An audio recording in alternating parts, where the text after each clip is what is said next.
जय Shri Krishna. गीताधाम Gurukul online classes में आज क्लास 11th आर्ट का विषय है राजनीति विज्ञान। पुस्तक है भारतीय संविधान सिद्धांत व व्यवहार, जिसमें अध्याय दूसरा है भारतीय संविधान में अधिकार। हम मौलिक अधिकारों के बारे में विवेचना कर रहे थे। अलग अलग मौलिक अधिकार 14 से लेकर हमने 32 तक पढ़ा।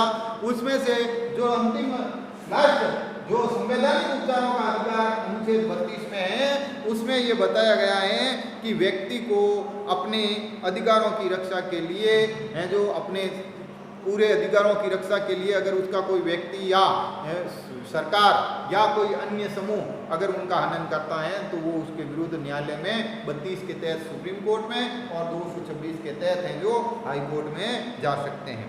इसी तरह अनुच्छेद इसी 32 के तहत 13(2) के तहत हैं जो 5 प्रकार के लिए जारी कर सकता है सुप्रीम कोर्ट।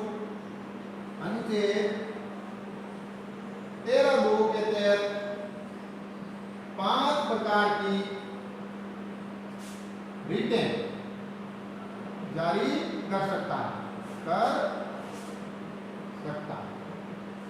और वो 5 रिटें कौन सी हैं या 5 प्रकार के लेख, इस रिटों को लेख भी कहते हैं, लेख भी जारी कर सकता है। जिसमें 5 प्रकार में पहला है बंदी प्रत्यक्षीकरण। क्या पहला है बंदी प्रत्यक्षीकरण। बंदी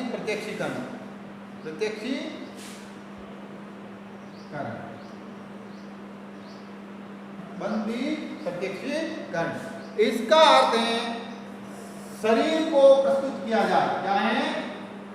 शरीर को प्रस्तुत किया जाए। ये दोनों लेख न्यायालय द्वारा, किसके? न्यायालय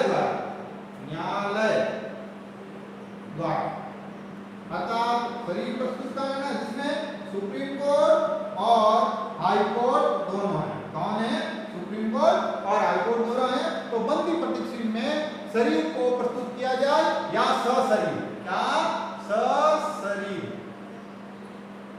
सशरीर प्रस्तुत किया जाए। जिस विवाद में बंदी प्रत्यक्षीकरण की होती है उसमें व्यक्ति का शरीर जिंदा या मृत किसी भी अवस्था में शरीर प्रस्तुत किया जाए।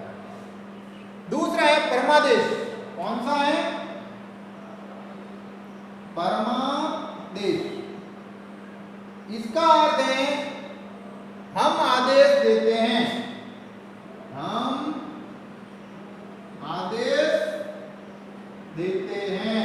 अर्थात कोर्ट कहता है, न्यायालय कहता है किसी बात में, किसी विवाद में कि हम आदेश देते हैं, इसलिए ऐसा किया जाए। तीसरा है प्रतिरोध। कौन सा है?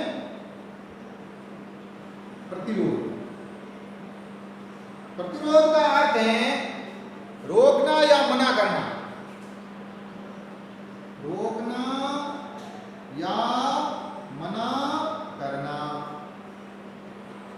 मतलब कोर्ट किसी आदेश में कहता है, किसी व्यवस्था में कहता है, किसी बात विवाद को कहता है कि आपको ये काम करना है या इस काम को नहीं रोक सकते हैं या मना नहीं करते हैं।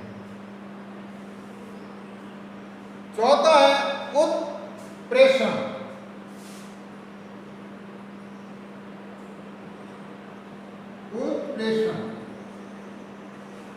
उत्प्रेषण का अर्थ है पूर्णतः सूचित कीजिए या सूचना देना।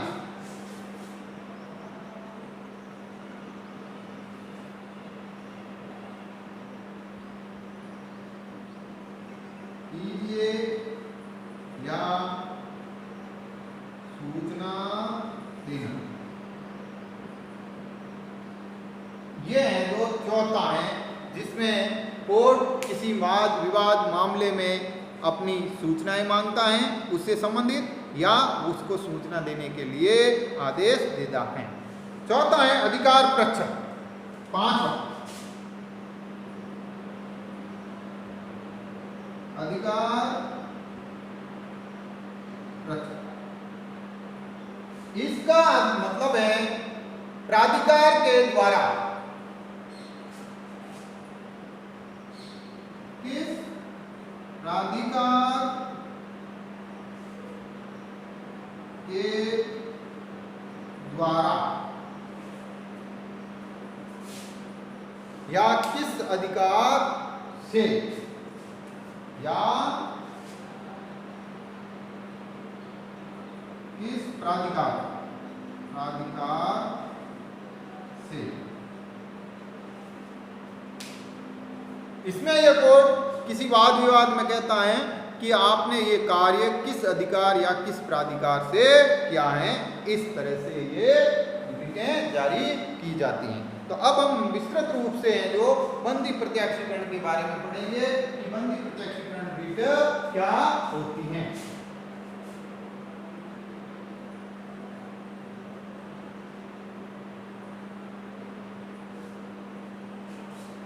बंदी प्रत्यक्षीकरण यह किसी भी प्राधिकार के साथ दो व्यक्तियों के विरुद्ध जारी की जा सकती है जिसने किसी व्यक्ति को अवैध रूप से निरुद्ध किया। यानी किसी व्यक्ति के बारे में अगर कोई पता नहीं चले तो उसका संबंधी या उसका हितैषी कोर्ट में ये कह सकता है सब अमुक व्यक्ति हैं जो कई दिनों से समक्ष नहीं है, तो उस कोर्ट को वो बंदी याचिका दायर करता है और उसके तहत कोर्ट आदेश देता है सरकार को कि इस व्यक्ति को इतने दिनों के अंदर कोर्ट के समक्ष प्रस्तुत करता है।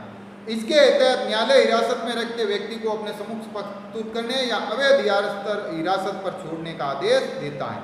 यह रिट स्वतंत्रता या दैहिक स्वतंत्रता का आधार है। कई बार ये रिट किन कानूनों में प्रस्तुत नहीं की जा सकती है, कुछ ऐसी चीजें हैं जिसमें ये नहीं की जा सकती है, जैसे हिरासत कानून हो, हिरासत विधायिका या न्यायिक अवमानना से संबंधित हो, न्यायालय के द्वारा हिरासत में दिया गया व्यक्ति हो, हिरासत न्याय के न्याय क्षेत्र से बाहर हो, या ऐसी रिटें हैं जो उसमें नहीं दी जा सकती हैं। दूसरा है परमादेश। परमादेश किसके तहत दिया जा सकता है? यह रिट किसी व्यक्ति, लोक प्राधिकारी यानी सरकारी कर्मचारी, अधीनस्थ न्यायालयों द्वारा सरकार के विरुद्ध जारी की जाती हैं। इसके तहत इन संस्थाओं को अपने सार्वजनिक कर्तव्यों को करने या अवैध रूप से न करने का आदेश दिया जाता है। तीसरा है प्रतिषेध। क्या है? प्रतिषेध। यह रिट न्यायालय या अर्ध न्यायिक प्रकरणों के विरुद्ध जारी की जाती हैं। यह उच्च न्यायालय द्वारा अधीनस्थ न्यायालयों को तब जारी की जाती हैं जब वे अपने क्षेत्राधिकार से बाहर कार्य कर रहे हो। ये रिट तभी जारी होती हैं तब ऐसी कार्रवाई अधीनस्थ न्यायालय या अधिकरण में लंबित हो, यानी निर्णय देने से पूर्व किया जाता है। उत्प्रेषण कब जारी किया जाता है? उत्प्रेषण रिट भी प्रतिषेध की तरह अर्ध न्यायिक या न्यायिक अधिकरण को ही जारी होती हैं, प्रशासनिक इकाइयों के खिलाफ नहीं होती हैं। यानी दो रिटें, प्रतिषेध, बंदी प्रत्यक्षीकरण को हिरासत या अवैध बंधक। आपकी दूसरी है परमादेश। परमादेश दिया जाता है राज्य सरकार या किसी भी सरकार, राज्य या सरकार के विरुद्ध परमादेश दिया जाता है जब वो है जो किसी कार्मिक को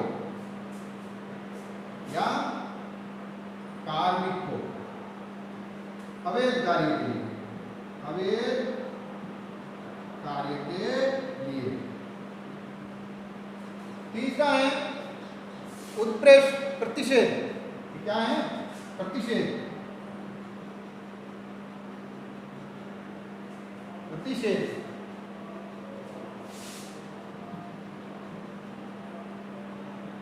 यह न्यायालय या अर्ध न्यायिक इकाइयों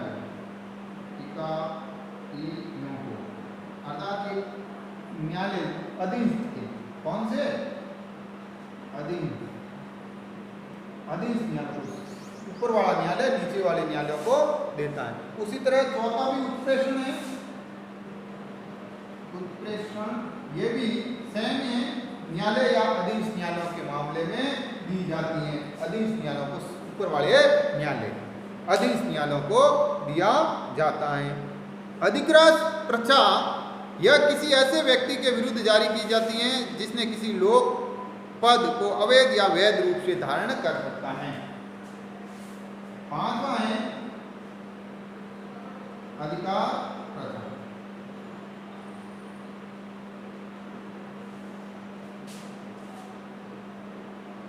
जिसने लोक पद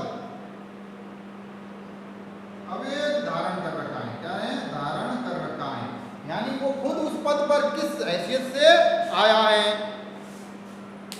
इसके तहत अर्थात सार्वजनिक पदाधिकार से पूछा जाता है कि उसने वह पद किस अधिकार के आधार पर धारण कर रखा है। इन आधारों पर ये उसको अधिकार प्रथा जारी की जाती है। अब एक चीज और है, सशस्त्र बल और मौलिक अधिकार। आपको जानना जरूरी है, क्या ये मौलिक अधिकार सशस्त्र बलों में भी चलते हैं, अर्थात सेना में, सेना या आर्मी में, जहां पर कठोर अनुशासन होता है, कठोर नियम कायदे होते हैं, उनके अपने कुछ हैं जो बंद उपबंध होते हैं, उनमें मौलिक अधिकारों की क्या स्थिति है। तो ये भी एक टॉपिक जान लो कि सशस्त्र बलों एवं मौलिक अधिकार।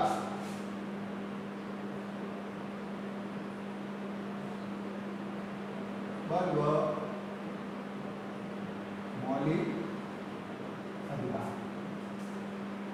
सशस्त्र बल और मौलिक अधिकार अनुच्छेद 33 में। कौन से में है? अनुच्छेद 33 में।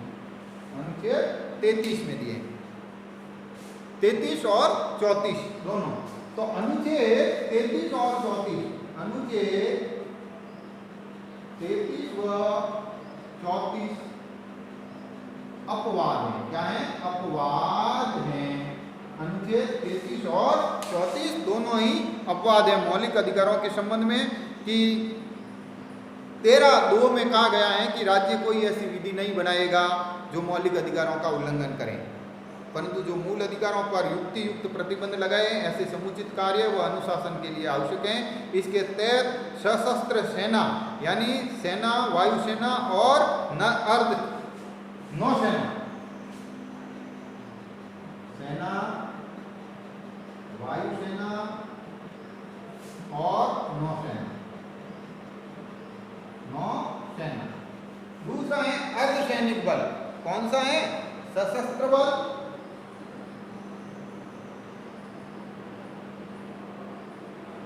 सशस्त्र बल, फिर है अर्ध सैनिक बल, पैरामिलिट्री फोर्सेस। इसमें आपके बीएसएफ,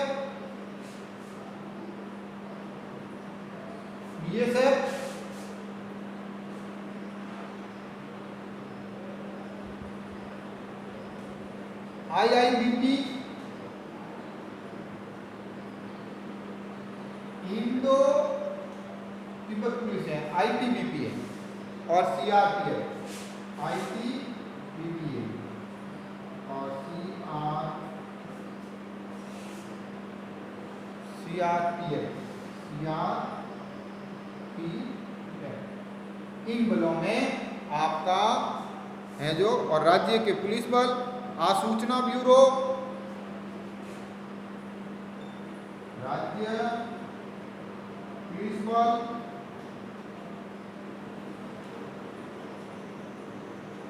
आसूचना ब्यूरो यानी इंटेलिजेंस ब्यूरो, या और संचार प्रणाली से जुड़ी इकाइयों, यानी इन सब को विचार और अभिव्यक्ति की स्वतंत्रता, संगठन या दबाव समूह में बताने की स्वतंत्रता, प्रदर्शन या धरनों आदि में शामिल होने का बल अधिकार नहीं देते हैं।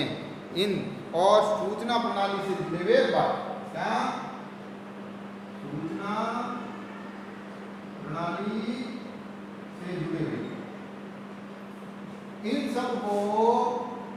सब के जो मेंबर्स हैं, नौकरी करने वाले हैं, इनको विचार व अभिव्यक्ति की स्वतंत्रता, विचार व अभिव्यक्ति की स्वतंत्रता नहीं है। दूसरा, संगठन या दबाव समूह, संगठन बनाने दबाव समूह बनाने, धरना प्रदर्शन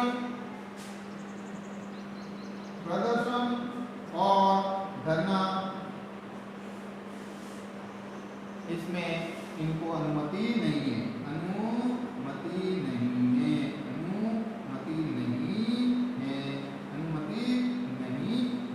इन सबको ये अनुमतियां नहीं।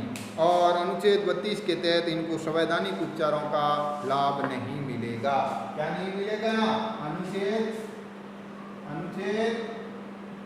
32 का लाभ नहीं मिलेगा,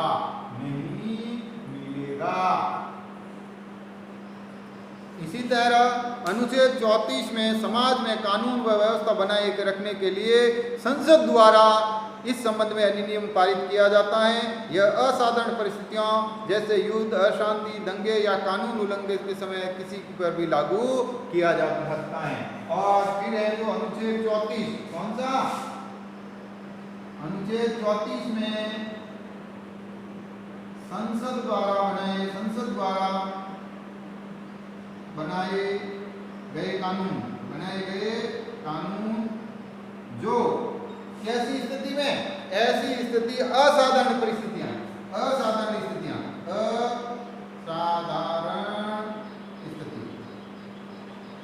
जिसमें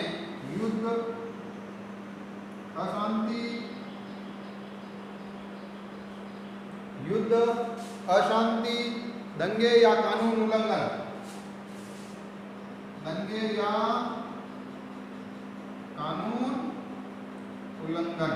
इनमें ये मौलिक अधिकारों का हनन हो सकता है। मार्शल लॉ लगाने पर प्रशासन सेना को आदेश से संचालित होता है। साधारण कानून यहाँ तक कि जनता के मूल अधिकारों भी निलंबित हो जाते हैं। कुल मिलाकर ये सैन्य तानाशाही जैसा है। धन्यवाद। तो आज आपका ये है जो मूल अधिकार पूरा हुआ। कल हम इससे आगे हैं जो और कुछ अगर हैं कि जिसमें आपका नीति निर्देशक तत्व है उसके बारे में विवेचना करें।